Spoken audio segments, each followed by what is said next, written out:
I didn't know much about tigers before this, but yeah, I think they're really interesting. So over the summer, I've been observing two Sumatran tigers that are housed at the Akron Zoo. The main focus of this study was to see the specific behaviors the two tigers are exhibiting and to see the space that they are using in their habitat.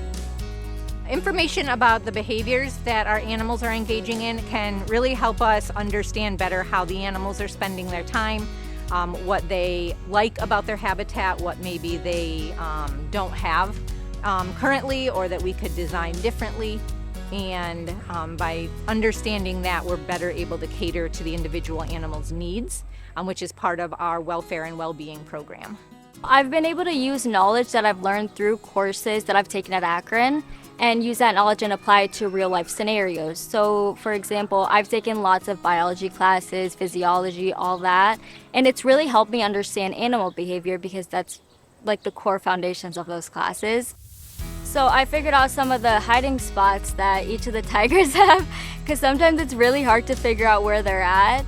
And I know that Echo likes to hide behind bushes a lot. That's just where he's usually at. And in general, they sleep a lot. So we started out with just collecting general information on tiger habitat usage and behavior.